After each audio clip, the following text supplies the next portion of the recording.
আলহামদুলিল্লাহ ওয়াসসালাতু ওয়াসসালামু আলা রাসূলিল্লাহ ওয়া আলা আলিহি ওয়া সাহবিহি আজমাইন।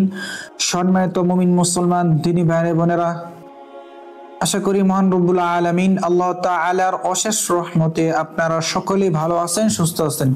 আলহামদুলিল্লাহ সুম্মা আলহামদুলিল্লাহ, আমিও ভালো আছি, সুস্থ আছি। আপনারা থাম্বনেইল দেখে বুঝতে পেরে গিয়েছেন যে আজকে কি বিষয়ে আলোচনা করব। আজকে একটি গুরুত্বপূর্ণ বিষয়ে কথা বলবো ইনশাআল্লাহ। আল্লাহ তাআলা যেন আমাকে সঠিকভাবে আলোচনা করার তৌফিক দান করেন।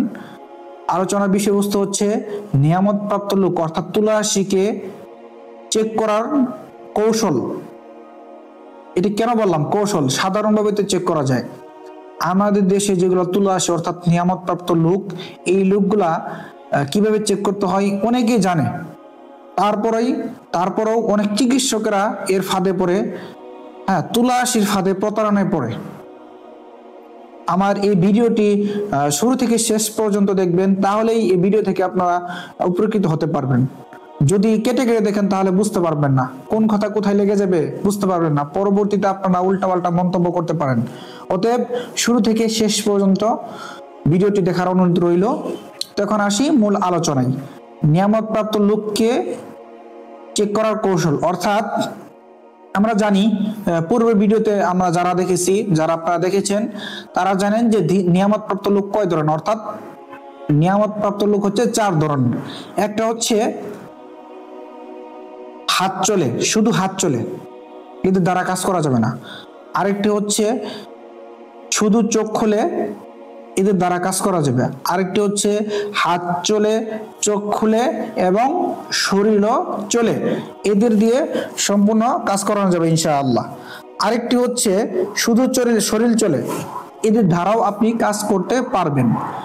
কিন্তু এদেরকে চেক করবেন কিভাবে? ধরেন আপনি চিকিৎসা করবেন, তুলারাশি আপনার প্রয়োজন। তো এক লোক দাবি করতেছে যে সে তুলারাশি, তার হাত চলে। তো সে তো আগে থেকেই জানে যে তুলারাশি রোগ, হাত চলে। আপনি তাকে নিয়ে আসছেন পরীক্ষা করার জন্য, তার হাত মাটিতে রাখছেন, রাখার পরে আয়ত্তরে ফুঁক দিয়েছেন, হাত চলা শুরু করছে। এখন সে তো আগে মুখস্থ করে আসছে যে তুলারাশি লোক, হাত চলে। সে আগে থেকে কৌশলটা জেনে আসছে। যখন আপনি ফুঁক দিবেন তারপর সে হাত চলা শুরু করবে। এমন ভাবে হাত চালাবে, সে প্রমাণ করে ছাড়বে যে সে তুলারাশি। তো আপনি ধোঁকায় পড়ে যাবেন। আমাদের বিভিন্ন চিকিৎসকরা এই ফাঁদে পড়ে গেছেন। অনেকরা ভুয়া তুলারাশিদের চিকিৎসা করতেছেন, চিকিৎসা কোনো ফায়দা পাচ্ছেন না এবং নিজেও ধরতে পারতেছেন না। অনেকে ভাবে যে আমার জিন মনে মিথ্যা কথা বলে, যে জিন দ্বারা কাজ করতেছে এই জিন মনে মিথ্যা কথা বলে। বিষয়টা এরকম নয়, আপনি তুলারাশি চেকই করতে পারেন না। এখন বিষয়বস্তু হচ্ছে চেক কিভাবে করবেন। ওই লোক তো মুখস্থ করে শিখে আসছে, অর্থাৎ হাত চলবে, তা তো সে মুখস্থ করে আসছে ভাষা থেকে। আপনি আয়াত ফুঁক দিচ্ছেন, তখন হাত চলা শুরু করছে, বুঝবেন কেমনে? বুঝার একটা কৌশল আছে। কৌশল নাম্বার 1, আমরা জানি তুলারাশির হাত চলার যে তদবিরটা যেভাবে করি, এটা আপনাকে প্র্যাকটিক্যাল দেখা দিচ্ছি। অর্থাৎ সূরাতুত তরিক অর্থাৎ 15 থেকে 17 নম্বর আয়াত, যে লোক কিনা তুলারাশি দাবি করবে সেই লোককে বসাবেন, বসে মাটিতে বসাবেন, মাটিতে হাত রাখাবেন। অর্থাৎ মনে করেন এটা মাটি, মাটিতে বিসমিল্লাহ হাত রাখাবেন। হাত রাখার পরে আপনার হাত অর্থাৎ এই তুলারাশি যে হাতটার উপর হাত রাখবেন। হাত রাখার পরে বিসমিল্লাহ বলে সূরাতুল তরিকের শেষে 3 আয়াত, ইন্নাহুম ইয়াকিদুনা কাইদা ওয়া আকিদু কাইদা ফামাহিলিল কাফিরিনা আমহিলহুম রুওয়াইদা।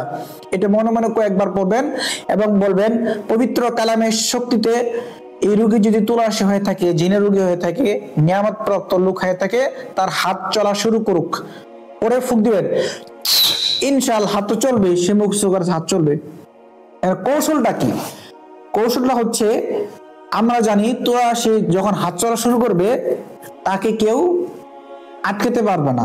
অর্থাৎ তাকে যদি বলি থেমে যাও, থামবে না। তাকে বলবেন না এই বিষয়টা, কারণ এই বিষয়টা অনেকে জানে না। যারা আপনার মূলত কৌশল করে আসবে, চালাকি করে আসবে, তারা তো জানে না যে তুলারাশি হাত বললে থামবে না। আপনি বলবেন যে হাত যখন চলা শুরু করবে তুলারাশির, আপনি বলবেন সামনে একটা দাঁড় দিবেন, একটা সীমানা দিবেন, একটা সীমানা দিয়ে দাঁড় দিয়ে দিবেন। যে তুমি ওই সোজায় থেমে পড়বা, তোমার ওই সোজা ওই পর্যন্ত গিয়ে হাত চলাবে তুমি তুলে ফেলবা। এই কথা যখন আপনি বলবেন, হ্যাঁ, তখন সে কি করবে, হাত চলবে, চলার পরে কিন্তু সে তুলে ফেলবে। যদি সত্যিকারে তোলার আসে হয়, সে কখনোই হাতটি তুলতে পারবেন না। চিকিৎসক অথবা মুদাব্বির অথবা রাক্কি কে অবশ্যই তাকে গিয়ে হাতটা তুলতে হবে, তাহলে সে উঠাতে পারবে। এভাবে ধরতে পারবেন যারা হচ্ছে প্রতারক তোলা আসে, বাটপার তোলা আসে। এখন তো তোলা আসে ব্যবসা শুরু হয়ে গেছে, অর্থাৎ যে তোলা আসে হতে পারবে সে তো লাখ লাখ টাকা, হাজার হাজার টাকা ইনকাম করতে পারবে, তাই না? এর জন্যই অনেকে আপনি এই তোলা আসি সাজার নাটক করে, বুঝতে পারছেন? তাকে ধরতে পারবেন এভাবে, এভাবে তাকে ধরতে পারবেন। আরেকটা বিষয়বস্তু হচ্ছে, এটা প্রথম কৌশল। আরেকটা, এটা নর্মালি প্রথম কৌশলের মধ্যেই পড়ে। আরেকটা হচ্ছে, আপনি যখন কিনা ওই হাতটা চলতে বলবেন, প্রথমবার তো চলবেই, সত্যিকার অর্থে প্রথমে কোনো দোয়াই পড়বেন না। আর ভুলেও যে দোয়াটা বললাম, অর্থাৎ সূরা তরিকের শেষে 3 আয়াত, এই আয়াতটি এবং যে কৌশলটা বললাম এটা হচ্ছে মনে মনে পড়বেন, তারা শোনায় বলে তো সমস্যা। এবং শুরুতে চেক করার সময়, হ্যাঁ, তাকে দোয়াই পড়বেন না, এমনিতেই আলামালা ফুক দিবেন, তার হাত চলে কিনা। যখন হাত চলা শুরু করছে তখন কি বুঝবেন, পাটপার, সে আপনাকে প্রতারণা করতেছে আপনার সাথে। এটা একটা নম্বর কৌশল। দ্বিতীয় কৌশল হচ্ছে, মূলত তুলা রাশি তো কয়েক ধরনের, আগে বুঝতে পারছেন, হ্যাঁ, যার মূলত চোখ খুলে, অনেকে রুগীকে বসিয়ে, হ্যাঁ, কিছু আয়াত পরে, অর্থাৎ সূরা ফাতিহা, যে অন্তর চোখ খোলার যে আয়াতগুলো রয়েছে এইগুলো পরে আমরা অন্তর চোখ খুলি। তো অন্তর চোখ খোলা দাবি করবে, চোখ বন্ধ করে যেমন কিছু দেখতেছে এটা বলবে, হ্যাঁ, তুলা আসি বসাবে, বসার পরে এটা বলবে কিন্তু যে আমি এইটা দেখতেছি, সেটা দেখতেছি, হ্যাঁ। এটাও একটা চেক করার একটা কৌশল। তো অন্তর চোখ যখন খুলবে আয়াত পড়ার পরে, সে তো আপনি চেক করবেন তুলা আসি কিনা।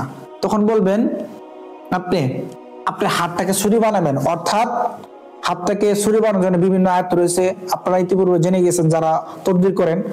আর না জেনে থাকলে আমাদের চ্যানেলের সাথে যুক্ত থাকুন, ইনশাআল্লাহ আমরা কিভাবে হাতকে ছুরি বানাতে হয় কোরআনের আয়াতের মাধ্যমে এটা বলে দেবো ইনশাআল্লাহ।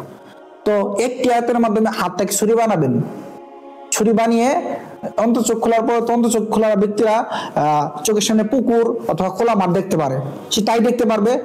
এই তুমি চোখ বন্ধ করে তুমি কি দেখতে পাচ্ছ বলো, বলবে কোনো মানুষ বা পুকুর দেখতে পাচ্ছি। ঠিক আছে, তুমি যেটা দেখতে পাও না, কারণ সে তোলা আসে, সে কিন্তু অনেক সময় অভিনয় করবে। সেই কারণে আপনি বলবেন, ঠিক আছে তুমি যাই দেখো না কেন, তুমি চোখ বন্ধ করে থাকো, আমি দেখাচ্ছি। আপনি একটা আয়াত, ছোট্ট আয়াত বললেই, এটা কোরআনের কারিমে একটা আয়াত রয়েছে, ওয়াকানা হাক্কান আলাইনা নাসরুল মুমিনিন, এই আয়াতটি পড়বেন। এই আয়াতটি পড়ে মনে মনে নিয়ত করবেন, ইয়া রাব্বাল আলামিন আসল কারীম, এই জাকিরতুল্লাহ আসে বসেছি, তার চোখের সামনে একটি ধারালো তরবারি দেওয়া হোক, আমার হাতটিকে তরবারি বানিয়ে তার চোখের সামনে দেওয়া হোক, অদৃশ্য হয়ে দেওয়া হোক। এইটাকে ফুক দিয়ে হাতে ফুক দিবেন, তুলা আসি তো চোখ বন্ধ করেই থাকবে। হ্যাঁ, যার অন্তর চোখ খুলে চিকিৎসা করতেছেন তাকে বলবেন, দেখেন তো আপনি চোখের সামনে কি, কিন্তু এই কাজটুকু আপনি মনে মনে করতে হবে। তারা যদি বলেন আমার হাতটাকে ছুরি বানানো হচ্ছে, তখন তো সে তো বুঝে যাবে যে হুজুর তো ছুরি বানাচ্ছে, ছুরি বলতে হবে। আপনি এই কাজটুকু মনে মনে বলবেন এবং জিজ্ঞেস করবেন, দেখেন তো আপনার চোখের সামনে কি। সে যদি বলতে পারে যে ছুরি, তাহলে তো হয়ে গেল, 1 নম্বর তুলা আসি। আর যদি সে কোনো উত্তর না দিতে পারে, আপনার উত্তর ভুল দেয়, তাহলে বুঝবেন এটাও ফেক তুলা আসি, অর্থাৎ সে হচ্ছে তুলা আসি সাজা নাটক করতেছে। আরেকটি তদবির, এটা দিচ্ছি 3 নাম্বার সিক্রেট, 3 নাম্বার কৌশল। এইটা হচ্ছে, আপনি ইয়া আল্লাহ হাত মাটিতে রেখে ইয়া আল্লাহ লিখলে, একটা কাগজ লিখলে, যে কাগজে, অর্থাৎ আপনি বুঝিয়ে দিচ্ছি ভালোভাবে, মনে করেন এটা মাটি, এটা মাটি, দুই পাশে, হ্যাঁ ধরেন এটা একটা টুপি, 2টা টুপি নেবেন, 2টা টুল নেবেন, 2টা টুলের উপরে টুপি রাখবেন। একটা টুপির নিচে আপনি খাতা দিয়ে লিখবেন, খাতার মধ্যে ইয়া আল্লাহ এটা লিখবেন, লিখার পরবর্তীতে একটা টুলের নিচে রাখবেন, মানে টুলের উপরে রেখে টুপিতে ঘুরে রাখবেন, 5 কলি টুপি এটা। আর একটা টুল নেবেন, ওইটাতে একটা সাদা কাগজ রাখবেন, লিখে উপর দিয়ে টুপিতে ঢাকি দিবেন। এখন তুলা আসি লোককে এটা দেখাবেন না কোনটার মধ্যে ইয়া আল্লাহ লেখছেন, মাটিতে হাত রেখে বিসমিল্লাহ বলে হাত থেকে চলতে বলবেন। যেই টুলে মধ্যে ইয়া আল্লাহ লেখা আছে, অর্থাৎ যেই টুপির নিচে ইয়া আল্লাহ লেখা আছে, সেই টুপির দিকেই লেখার দিকেই হাত চলবে, তুলে আসে যাবে।